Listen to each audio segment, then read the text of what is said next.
Hello guys, and welcome back to the channel. So now guys, we often hear them say that Nigeria is owing so much money that the debt is likely to be passed on to generations yet unborn. So now in this video we add some figures to that assertion. As guys, I bring you this: Nigeria's debt, how each Nigerian owes 155,000 naira. So now they're telling us, of course, that the population of Nigeria is 200 million, and that is what the calculus is. That is how they did the maths to arrive then at 155,000 naira attributable as a debt to each person. So you can multiply that by 200 million. So again, the headline: Nigeria's debt, how each Nigerian owes 155,000 naira. So now let's now find out exactly what this means.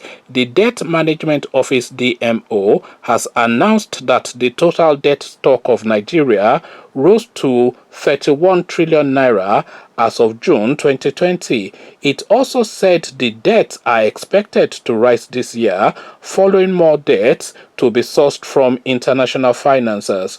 As of March 2020, the debt was at 28.6 trillion, comprising of all debts of the federal government, the 36 state governments, and the Federal Capital Territory. The latest debt total of 31.009 trillion naira debt is about $85.897 billion, whilst that of March, which was 28.628 trillion naira, was about 79.30 billion.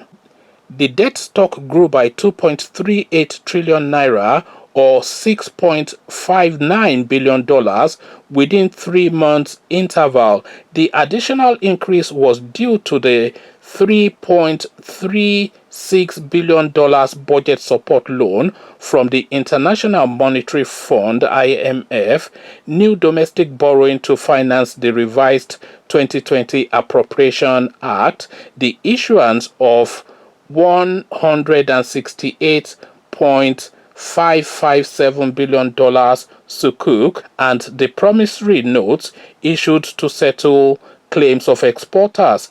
The components of the debts are, I am approximating now because I tire of reading out the full figures. The multilateral debts are the highest of the stock of 16.3 trillion naira, accounting for 51.9% of the total stock. The 10 agencies, including IMF, World Bank Group, the African Development Bank Group, Eurobond, and Diaspora bonds. The bilateral debts account for 3.9 trillion, representing 12.5% of the debt stock, taken from the international development agencies of China, France, Japan, India, and Germany. The third debt category is the commercial debt, which is 11.1 trillion naira and represents 35.4% of the debt.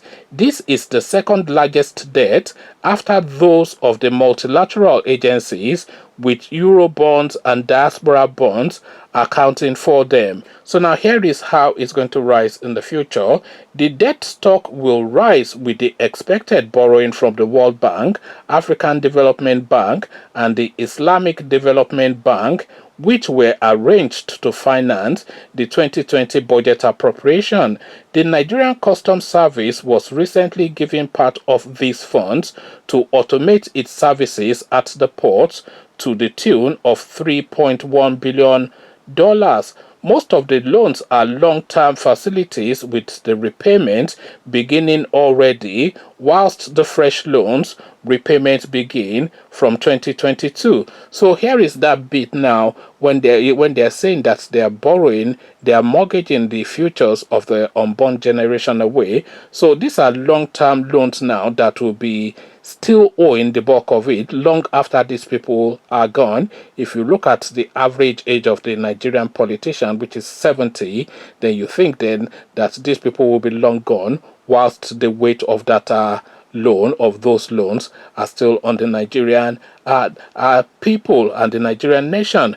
But we carry on the Sukuk bonds and other domestic bonds. Their maturity period are often between 5 to 7 years for the repayment. So here is what you owe. The Ministry of Finance recently said there are plans made for the loans to be repaid. So far in the 2020 budget, over 3 trillion or a quarter of the budget is dedicated to debt servicing for repaying the debts. At 31 trillion naira, every Nigerian from the over 200 million population owes the debtors 155,000 naira in debt. This debt per Nigerian will rise further when the loans from the World Bank, the African Development Bank, and ISDB come in later this year.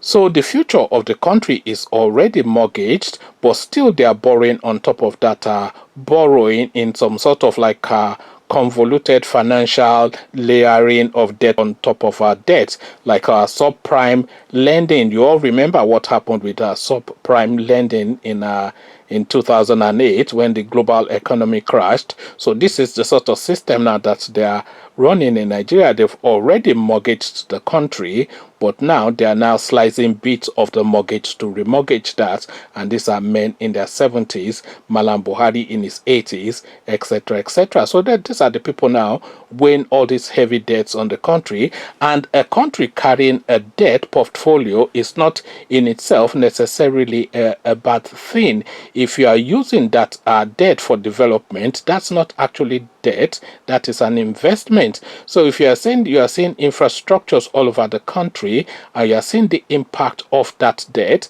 then really you are really on the right course. But then of course you don't see the impact of this thing on the economy.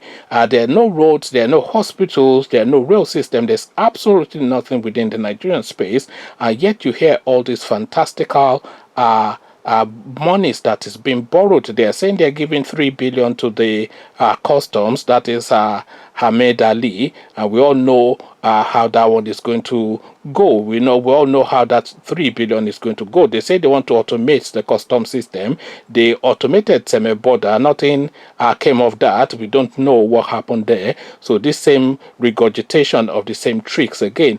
But it's really the debt burden really that is the real concern, and the weight of it, of course, is going to be felt by generations yet unborn. So you hear that a lot, that they are mortgaging the country, and the burden of that mortgage is going to be carried by generations unborn. So now you have figures to back that assertion up. Conversations in the comment section. What says you about all this borrowing with nothing to show for it? This is really where the question is. What are your thoughts? Let me hear all about it in the comment section. But before you come join me in the comment section to exchange thoughts, click on the red subscribe button so it turns gray.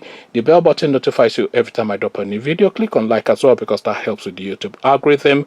Once you've done all the clickings, come join me in the comment section. Come tell me what you're making of this borrowing. So I'll leave you here. Carry this conversation on with you in the comment section. But here I say peace.